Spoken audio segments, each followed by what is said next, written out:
Dari kelompok APD sebelumnya ingin melakukan manajemen iklan, tapi sebelum itu perkenalkan, kami lebih baik memperkenalkan diri lah sebelum melakukan pelatihan terhadap teman-teman semua tentang alat pelindung diri. Jadi perkenalkan, nama saya Rian Gadinata dengan NIM 52311220024. Dan saya Anis Solihin dengan NIM 5233122020. Nah, jadi pertama kali pada saat kita memasuki area bengkel, tentu saja kita harus yang pertama mempersiapkan perlengkapan diri. Mulai dari yang pertama itu baju praktek. Nah, jadi di sini kita harus menggunakan baju praktek. Tidak boleh kita sembarangan menggunakan baju. Contohnya mungkin baju berbahan karet atau berbahan seperti baju polo gitu, tidak bisa karena harus disesuaikan dengan tuntutan peraturan yang ada. Nah, jadi yang kedua selanjutnya ada kita harus menggunakan yang namanya sepatu safety. Nah, jadi sepatu safety ini ada banyak jenisnya. Nah, kalau yang ini bisa dilihat teman-teman, sepatu safety ini yang saya tunjukkan ini modelnya dia tidak ada ikatan tali, full di sini langsung pakai. Nah, kalau di yang kedua ini teman-teman bisa lihat, ini sepatu safety yang jenisnya menggunakan tali dan juga berbahan dasarnya di sini bisa teman-teman lihat ada berbahan dasar kain dan juga sedikit samping-sampingnya ada berbahan dasar karet. Ini sama kualitasnya. Jadi dalam pemilihan sepatu pun harus dilakukan untuk menyesuaikan dengan tuntutan yang ada. Syarat dari diberlakukannya kita berada di dalam bengkel, yang pertama yang tadi saya sebutkan, kita harus menggunakan sepatu safety. Kualitas dari sepatu safety itu harus sudah teruji, sudah memiliki sertifikasi yang layak untuk digunakan dalam perbengkelan. Nah, kemudian selanjutnya pada saat proses pembongkaran atau pembersihan komponen-komponen ada serpihan-serpihan debu. Nah, jadi yang harus kita pakai itu ada masker. Nah, masker ini juga ada banyak jenisnya. Yang saya pakai, yang ini masker ini berbahan dasar dia di sini ada filternya dan di sini ada yang namanya plastik. Di sini untuk ada mengaitkan ke telinga. Nah, jadi masker ini banyak jenisnya. Contohnya ada masker seperti ini. Ini bisa juga digunakan, tapi harus sesuai lah dengan peraturan-peraturan bengkel yang ada, harus memakai masker seperti apa begitu kan. Nah, jadi saya mungkin selanjutnya yang perlu diketahui yaitu pada saat mungkin melakukan pembongkaran kita harus ada namanya pelindung badan kita ini harus dilindungi lah dengan berbahan dasar nama alatnya ini sebetulnya apron. Nah, jadi apron ini juga harus kita sediakan pada saat mungkin kita membongkar cairan-cairan berbahan dasar kimia, itu mungkin bisa mengenai area bagian tubuh kita. Nah, jadi di situ inilah alat yang melindungi bagian tubuh kita bagian depan agar terhindar dari paparan zat kimia yang ada di dalam mungkin lingkungan bengkel tersebut. Nah, jadi ini begini cara pakainya. Nah, kalau yang untuk masker tadi seperti pakai masker biasa-biasa saja, sama seperti masker umumnya lah. Kalau yang ini dikaitkan di bagian sini. Begini dia jadinya. Begini. Nah, jadi kalau yang masker ini tadi tentunya kita sudah umum lah ini hal-hal seperti penggunaan masker yang kayak gini. Ini maskernya masker biasa ini C42. Penggunaannya kayak biasa saja, dikaitkan ke telinga seperti ini. Nah, jadi itulah hal-hal yang harus dilengkapi. Kemudian pada saat mungkin melakukan pembongkaran takut terjadinya percikan bahan kimia ke mata, maka kita harus melindungi mata kita menggunakan kacamata. Nah, di sini bisa dilihat kacamata.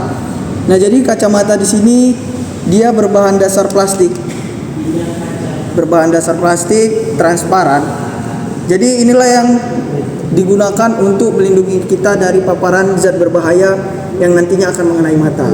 Nah, ini bisa ada pengaturnya untuk pengatur ukurannya. Di sini bisa diatur. Makanya sama seperti kacamata pada umumnya, seperti ini. Sama saja sih. Terus kemudian mungkin pada saat di perbengkelan itu kita ada melakukan mungkin sedikit pengelasan. Jadi pengelasan itu butuh yang namanya kaca untuk meredam cahaya. Yang kita gunakan itu adalah kacamata hitam.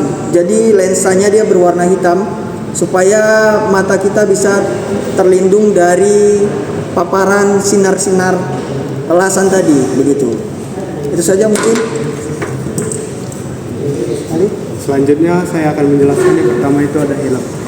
Jadi helm ini sesuai namanya dia berfungsi sebagai pelindung kepala. Dia memiliki bahan yang lumayan kuat. Jika amin-amin terjadi sesuatu kepada kepala kita, helm ini akan langsung melindunginya. Seperti benda keras atau debu. Lalu selanjutnya itu ada alat pelindung telinga. Alat pelindung telinga ini sesuai namanya, dia untuk melindungi telinga dari suara-suara yang tidak mengenakan telinga.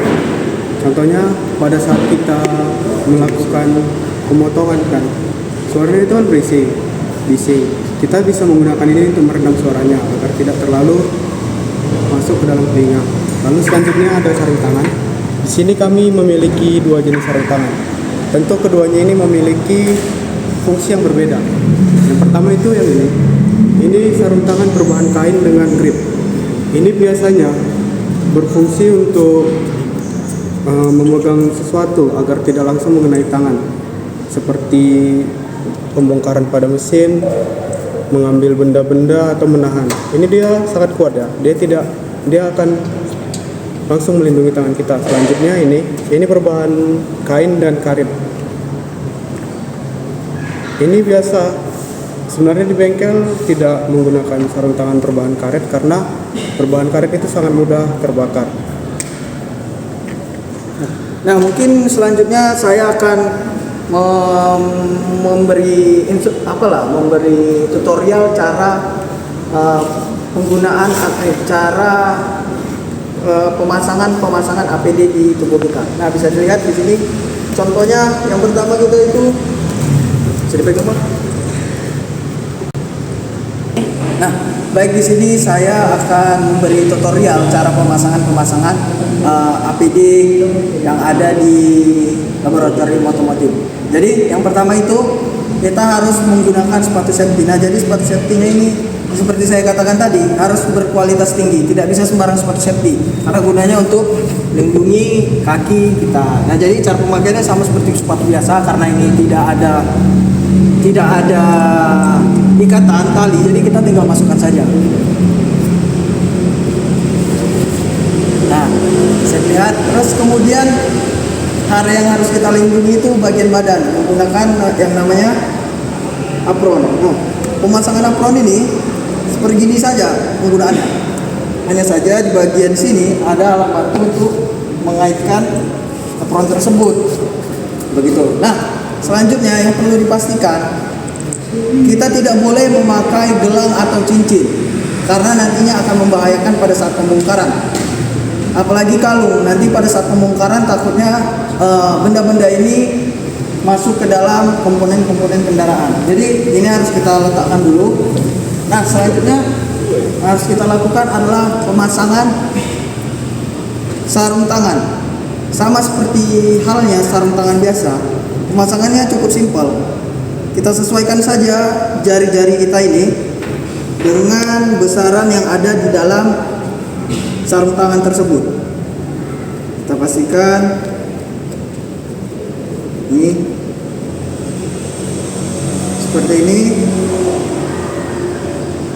Kita sesuaikan saja kanan kiri jari-jari tadi kita masukkan sesuai dengan bentuk dari sarung tangan tersebut. Nah, selanjutnya mungkin ini dulu, masker ya. Nah, masker jadi tentu saja untuk melindungi area indera penciuman kita dari paparan zat kimia, kita harus menggunakan yang namanya masker pelindung. Nah, jadi penggunaannya cukup simpel, begini saja. Seperti ini. Terus mungkin ini nanti aja ya, terakhir lah. Yang takutnya kurang jelas.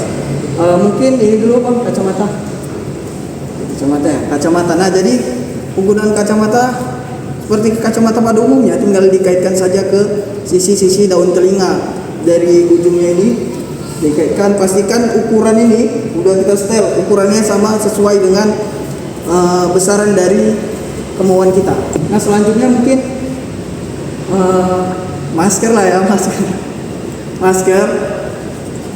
Menggunakan masker, kalau yang ini tipenya ini dulu berarti masker dulu. Nah, jadi masker dulu,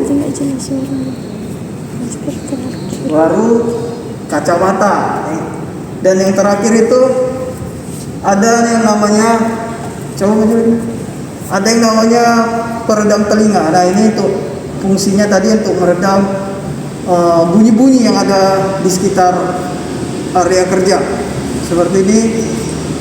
Dan yang terakhir itu ada namanya helm safety yang sudah teruji standar dan sertifikasinya seperti ini. Nah, jadi beginilah hasil dari pemakaian lengkap APD di bengkel otomotif. Jadi sekianlah dari hasil instruksi kami tentang penggunaan APD. Kami lebih kurangnya kami mohon maaf. Wabillahi taufiq wal hidayah. Wassalamualaikum warahmatullahi wabarakatuh.